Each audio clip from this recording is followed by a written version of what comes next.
Hello everyone, simple interest में थोड़ा आगे चलते हैं। आज देखो उसने आपको क्या दिया है कि सिंपल इंटरेस्ट है एक अमाउंट का 5% पे, उसने 2 साल का अलग अलग दिया है, एक 3 साल का एक 4 साल का। और वो क्या बोलता है कि दोनों का जो डिफरेंस है, अगर मैं एक अमाउंट को 5% पे 3 साल के लिए दूं या फिर 4 के लिए दूं, दोनों का जो डिफरेंस कितना है वो 42 है। तो 3 साल का और 4 साल का जो डिफरेंस है वो कितना है मेरे पास 42। तो अब मुझे ये पता है कि जो डिफरेंस है वो किसके इक्वल होगा, वो 1 साल के सिंपल इंटरेस्ट के बराबर होगा। अगर 4 साल के और 3 साल के सिंपल इंटरेस्ट का डिफरेंस ये है तो ये एक डिफरेंस है, तो 1 साल का 42 होगा। मैंने को पहले क्या बताया है, अगर आपको 1 साल का सिंपल इंटरेस्ट पता है तो आप वहां से रेट कैसे निकालोगे, आप रेट निकालोगे 1 साल का interest divide by principal into 100। यहाँ आपको उसने रेट दे रखा है, पी पूछा है, तो पी इधर आएगा, आर नीचे जाएगा। ऐसा ही कितना 1 साल का आपका 42, तो 42 डिवाइड बाय आर कितना है 5 इंटू 100। यहाँ से कितना आ गया 84, 840 आपका प्रिंसिपल आ गया। अगले क्वेश्चन में चलते हैं। ये आपका अगला क्वेश्चन है। यहाँ पे देखो आपका ये वाला क्वेश्चन और पिछला क्वेश्चन दोनों डिफरेंस के बेस पे हैं। यहाँ पे उसने आपको क्या दिया है कि difference between simple interest from 2 sources on 1500 for 3 years is 30.5। Find the difference between rates. देखो उसने यहाँ पे आपको डिफरेंस में चीज़ पूछी है और डिफरेंस में ही दी हुई है। जब चीज़ डिफरेंस में दी हो तो आपका आंसर डिफरेंस में आएगा। ऐसा नहीं है कि आपको डिफरेंस से आप पहले अलग अलग रेट निकाल लोगे फिर उसको डिफरेंस करोगे, उसका नहीं। चीज़ें डिफरेंस में दी है, डिफरेंस में चलो, आंसर डिफरेंस में आएगा। देखो कैसे उसने आपको दे रखा है, डिफरेंस कितना दिया उसने आपको 3 साल का। 3 साल का जो सिंपल इंटरेस्ट का जो डिफरेंस है, जो डिफरेंस है सिंपल इंटरेस्ट का 3 साल का, वो कितना है 13.5। अगर मैं यही सिंपल इंटरेस्ट का जो डिफरेंस आपको दिया है 1 साल का पूछूं तो कितना आएगा, डिवाइड बाय 3 करेंगे इसको 4.5। ये क्या आ गया आपका सिंपल इंटरेस्ट आ गया 1 साल का। अगर आपको 1 साल का सिंपल इंटरेस्ट पता होगा आप वहां से रेट निकाल सकते हो।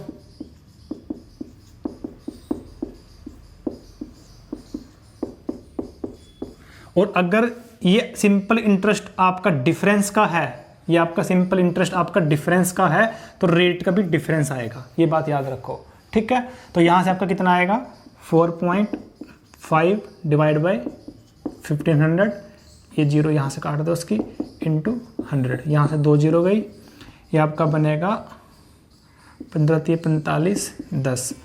0.3% रेट का आपका डिफरेंस का आंसर आ गया। आगे चलते हैं। इस क्वेश्चन को रीड करो आप। इसमें उसने आपको क्या दिया है, उसने 1500 रुपये को 2 पार्ट्स में उधार दिया है। किस तरह से दिया है, एक को दिया 10% पर एनम 5 साल के लिए, दूसरा 12.5% पर एनम 4 साल के लिए, और दोनों पे सिंपल इंटरेस्ट बराबर है। आपको क्या निकालना है, वो सम निकालना है जो उसने 12.5% पे दिया है। देखो 1500 टोटल है, उसको 2 पार्ट्स में दिया है, 1500 हो सकता है, 1100 400 हो सकता है, तो हमें दोनों पार्ट्स अलग अलग निकालने हैं। यहाँ पे आपने क्या चीज़ नोटिस की, 10% 5 साल के लिए, अगर मैं 10% 5 साल के लिए दूं तो कितना आ गया 50%। अगर मैं 12.5% को 4 साल के लिए दूं, 12.5% को 4 साल के लिए दूं, 12.5 इंटू 4 कितना आ गया 50%। तो दोनों तरफ आपका रिटर्न 50% बराबर है। तो 50% मतलब क्या हुआ 1:1। तो यहाँ से आपका प्रिंसिपल भी कितना आएगा 1:1 में आएगा। मतलब 1500 है, 750 यहाँ आएगा, 750 यहाँ आएगा। अगर आपको ये नहीं समझ आया, अगर मैं इसको ऐसे करता हूँ, सिंपल इंटरेस्ट आपका होता है P into R into T by 100। अगर मैं पहले पार्ट की बात करूँ, उसका R इंटू टी 50 है, दूसरे का R इंटू टी भी 50 है, दोनों का R इंटू टी दोनों का सेम है, 100 तो दोनों में बराबर हो गई। तो मतलब कि आपका SI प्रोपोर्शनल है P के, या फिर अब ये बोल सकते हो P आपका प्रोपोर्शनल है SI के। तो जिस प्रोपोर्शन में आपका SI होगा उस प्रोपोर्शन में आपको P होगा। तो आपका सिंपल इंटरेस्ट 50-50 रेशो में आ गया, 1:1 में आ गया, तो प्रिंसिपल भी आपको 1:1 में आएगा। तो 1500 का 1:1 क्या हुआ 750, यही आपका आंसर है। एक नेक्स्ट क्वेश्चन है आपका ये। देखो पिछले क्वेश्चन में इस क्वेश्चन में थोड़ी सी सिमिलैरिटी है, इसको खुद ट्राई करो। तो उसने आपको क्या बोला है कि आपको 1750 रुपये उसने 2 पार्ट्स में डिवाइड किए, जिसमें पहले पार्ट पे इंटरेस्ट 8% पे और दूसरे वाले पे 6% का जो इंटरेस्ट है वो बराबर है आपका। तो यहाँ पे आपसे क्या पूछ रहा है वो, find the interest on each part, मतलब कि किसी एक का निकाल दो क्योंकि दोनों का इंटरेस्ट बराबर है। तो अगर मैं इसके यहाँ पे आपको फॉर्मूले की बात करूँ, पहले शॉर्टकट पे जाने से पहले फॉर्मूला देखते हैं। P into R into T, पहले वाले की बात कर रहे हैं, बाय 100 नहीं मैं कर रहा क्योंकि वो दोनों में कैंसिल हो जाएगा। अगर मैं दूसरे वाले इंटरेस्ट की बात करूं तो P2 into R two into T, दोनों में सेम है तो टी की भी मैं बात नहीं करता, जो सेम है वो कट जाएगा, 100 कट जाएगा, टी कट जाएगा। तो ये आपका simple interest P1 into R1 P2 into R2 है। देखो पिछले क्वेश्चन से इसको कंपेयर करो, पिछले क्वेश्चन में क्या हो रहा था, आपका R इंटू टी दोनों में बराबर था, एक 10 और 5 था, 10 इंटू 5 50, 12.5 और 4 था, 12.5 इंटू 4 वही 50 आपका बन रहा था। तो यहाँ से आपका R इंटू टी दोनों आपका कैंसिल हो रहा था पिछले क्वेश्चन में। तो जो आपका रेशियो सिंपल इंटरेस्ट का था 1:1, वही आपका प्रिंसिपल का रेशियो आपका आ गया था। ठीक है, यहाँ पे ऐसा नहीं हो रहा। क्यों नहीं ऐसा हो रहा है? यहाँ पे आपका R इंटू टी बराबर नहीं हो रहा। यहाँ आपका टी तो दोनों में बराबर है, लेकिन R आपका कितना है, एक का 8% है, एक का 6% है। तो P1 इंटू 8 और P2 इंटू 6। अब दोनों के इंटरेस्ट बराबर है, S1 simple interest 1 simple interest 2 बराबर है आपका। तो मैं बोल सकता हूँ कि P1 into 8 equal to P2 into 6 होगा। यहाँ से मैं बोल सकता हूँ P1 बाई P2 6/8 यानी कि 3:4, या फिर मैं बोल दूँ P1 रेशो P2 आपका 3:4 में होगा। तो पिछली बार आपको इक्वल बन रहा था, वो स्पेशल केस था जहाँ पे आपका R इंटू टी कट जा रहा था, वहाँ से आपका simple interest directly proportional to P आ गया था। आपका SI 1:1 में था क्योंकि बराबर था, आपका P भी 1:1 में आ गया था। तो 1500 का 2 पार्ट कर दिए थे, 750 750। यहाँ पे ऐसा नहीं हो रहा। एक्चुअल कॉन्सेप्ट आप यहाँ पे सीखोगे। कॉन्सेप्ट क्या है, जब आपका T कांस्टेंट होता है, जब आपका T कांस्टेंट होगा, टाइम आपका कांस्टेंट होगा, तो उस केस में क्या होगा, अगर आपका रेट, आपके रेट इस उसमें है R1:R2 में, तो आपका जो प्रिंसिपल जो होगा, आपका जो प्रिंसिपल होगा उसकी रेशियो उसकी उल्टी होगी, R2:R1। ये बात आई समझ में? यहां पे क्या हो रहा है, आपके 2 प्रिंसिपल आपको दिए उसने, ठीक है, 2 प्रिंसिपल आपको उसने यहां पे दिया है। R की रेशियो दे रखी है उसने आपको कितनी, 8:6। ये कितना, 8:6। ये कितना आ गया, 4:3। अगर आपका R2, सॉरी गलत हो गए, ये मैं आपको फिर से कराता हूं, 1 सेकंड रुको इसको।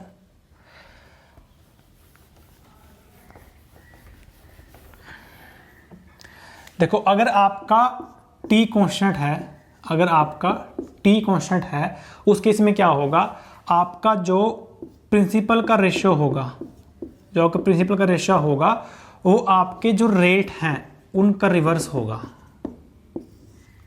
देखो कैसे, यहाँ पे आपका उसने रेट का रेशियो क्या है, 8% रेशियो 6%, मतलब कि 4:3 है। अगर रेट का रेशियो 4:3 है तो प्रिंसिपल का जो रेशियो होगा वो 3:4 होगा। उल्टा हो जाएगा कब, जब आपका टाइम कांस्टेंट होगा। वही मैंने वहाँ पे सॉल्व किया है। वहाँ पे आपका क्या था, 8 और 6 आपका रेट की रेशियो थी, 4:3 था, तो आपका प्रिंसिपल 3:4 आ गया, उल्टा आ गया। ये कब आएगा, जब आपका टाइम कांस्टेंट होगा। ये कॉन्सेप्ट याद रखो, ठीक है। तो यहाँ से 3:4 आ गया, तो मतलब कि आपका टोटल पी कितना है, 4 और 3 7 यूनिट, जिसकी वैल्यू कितनी है आपकी 1750। 1 यूनिट की वैल्यू कितनी होगी, 7 दूनी 14, 3 35 250। तो 1 की 250 आ गई, किसी एक की निकाल लो, इसकी निकाल लो 4 की, तो 4 की कितनी आएगी 1000। और 1000 पे मतलब दूसरे वाली पे रेट कितना है 6%, तो 1000 का 6% निकाल दो, वही तो सिंपल इंटरेस्ट है। 60 रुपये आपका इंटरेस्ट आ गया पहली का या दूसरी का, और जो बच्ची उसका भी सेम होगा क्योंकि इंटरेस्ट उसने आपको इक्वल दिया है। ये बात आपको समझ में आई कि जब भी आपको वो रेट के रेशो देगा, उस रेट के रेशो का अगर रिवर्स में रेशो कर दोगे तो आपका प्रिंसिपल का रेशो आ जाएगा। कंडीशन क्या होगी, टाइम आपका कांस्टेंट होगा। पिछला क्वेश्चन थोड़ा सा स्पेसिफिक था, वहाँ पे आपको मैं ये कॉन्सेप्ट नहीं सिखा पाया क्योंकि 1:1 था, उसको उल्टा करो सीधा करो, 1:1 ही रहेगा, तो स्ट्रेट था। यहाँ पे रेशो की अलग आ गई, 3:4 आ गई, उसको उल्टा करना है 4:3। आगे चलते हैं। यहाँ पे उसने आपको दिया है कि XYZ 3 सम है जहाँ पे Y is simple interest on X and Z is simple interest on Y for the same rate and at the same time. Find the relation between X Y Z. अब ये तीन चीज़ें यहाँ पे आपके पास एक्स वाई जेड। वो क्या बोलता है कि जो y है आपका, y is simple interest on x, x का सिंपल इंटरेस्ट क्या है y, और z जो है z वो y का सिंपल इंटरेस्ट है, y पे सिंपल इंटरेस्ट है। वो आपको क्या बोलता है कि जो आपका y है वो x पे सिंपल इंटरेस्ट है, जो z है वो आपको y पे सिंपल इंटरेस्ट है। आपको वो आगे क्या बोलता है कि दोनों का टाइम भी सेम है, दोनों का रेट भी सेम है। जो यहाँ पे उसने सिंपल इंटरेस्ट निकाला है उसका टाइम और रेट, और यहाँ पे जो उसने निकाला है दोनों का वो भी टाइम और रेट बराबर है। तो मैं इसको बड़ा सिंपल सा नंबर लेके करता हूँ, x को मैं 100 मान लेता हूँ, ठीक है, और SI जो है वो किसी रेट पे है, जो SI है वो किसी रेट पे है। उस रेट को इसको मैं 100 मान लेता हूँ और इस रेट को मैं 10 मान लेता हूँ, ठीक है। तो 100 पे अगर मैं 10% की बात करूँ, ये एरो इस तरफ आएगा, 100 पे 10% कितना आएगा 10। तो अगर मैं x को 10 मान लूँ, r को भी x को 100 मान लूँ, r को 10 मान लूँ, तो y कितना आ गया 10 आ गया। उसने यही बोला है ना आपको, y is simple interest on x, y जो है x पे सिंपल इंटरेस्ट है। x मैंने 100 मान लिया, उसका 10% मैंने 10 निकाल दिया। मैंने 10 क्यों लिया, क्योंकि उसने मुझे बोला ही नहीं कि कितना लेना, उसने सिर्फ ये बोला है कि जो रेट है वो दोनों तरफ बराबर होगा। मतलब जो आपको जो z होगा, जब आप z निकालोगे, z भी आप सेम रेट से निकालोगे, रेट आपका क्या है बराबर है, टाइम भी बराबर है। यहाँ मैंने टाइम 1 लिया, यहाँ मैं टाइम 1 लूँगा, दोनों जगह टाइम मैंने 1 लिया, रेट मैंने 10 लिया, मेरी कंडीशन सेटिस्फाई हो गई, तो मैं कुछ भी ले सकता हूँ। तो 10 का 10% कितना होगा, 10 का 10% कितना होगा 1 होगा, ठीक है। तो यहाँ से आप ये देख सकते हो कि y का स्क्वायर कितना होगा 100 और x इंटू जेड, ये जेड है आपका, x इंटू जेड कितना होगा आपका 100 इंटू 100 होगा। तो y square equal to X Z, ये वाला, ये आपका आंसर आ गया, ठीक है। इसको वैल्यू मान के कर सकते हो, बड़ा इजी रहेगा। आगे चलते हैं। तो ये भी आपका डिफरेंस टाइप वाला ही क्वेश्चन है। इसमें क्या हो गया, वो आपका डिफरेंस 2% है। मतलब आप किसी चीज़ को 2% से बढ़ाओगे तो अल्टीमेटली आपको 2% का डिफरेंस देगी। यहाँ आपको क्या बोल रहा है वो कि 400 आपका 480 हो गया 4 साल में, वही अमाउंट कितनी हो जाती अगर आप रेट को 2% से बढ़ा देते। अगर मैं रेट को 2% से बढ़ाऊंगा 1 साल का, 4 साल का कितना बढ़ेगा 8%।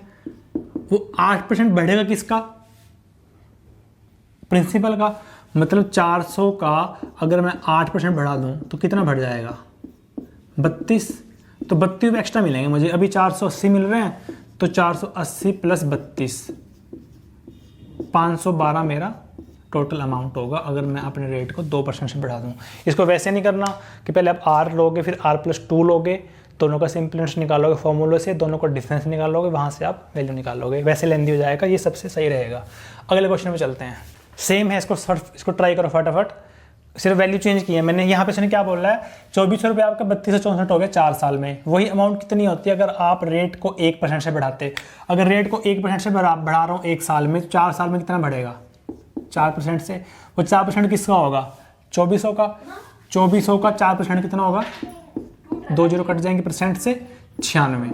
तो आपका भी 3264 है, 3264 में अगर आप 96 से ऐड करोगे 1,3360 आपका आंसर आ गया।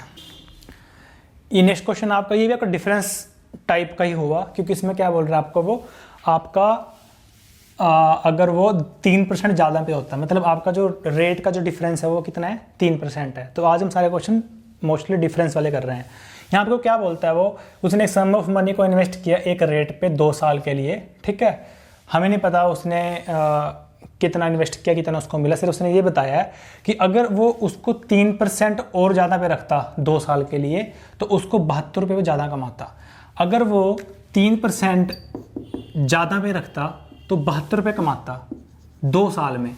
अगर 2 साल में 72 कमाएगा तो 1 साल में कितने कमाएगा 36। मतलब 3% से उसको 36 का फ़ायदा होगा कितने साल में 1 साल में। अगर किसी वैल्यू का 3% 36 है, उस वैल्यू का 1% कितना होगा डिवाइड बाई 3 करेंगे 12, उस वैल्यू को 100% कितना होगा इंटू 100 करेंगे 1200। यही आपका आंसर है, 1200 ये आपका सम है। आगे चलते हैं, सेम क्वेश्चन आपको ट्राई करो, सिर्फ वैल्यू चेंज की मैंने यहाँ पे। यहाँ क्या बोलता है वो कि आपका जो इन्वेस्ट हुआ है 2 साल के लिए, अगर वो उसको 3% ज़्यादा पे करता तो उसको 300 ज़्यादा मिलते। अगर वो 3% ज़्यादा पे इन्वेस्ट करता उसको 300 मिलते कितने 2 साल में, तो 1 साल में कितना मिलेगा 150। मतलब कि एक वैल्यू का 3% 150 है, 1% कितना होगा 50, 100% कितना होगा 5000।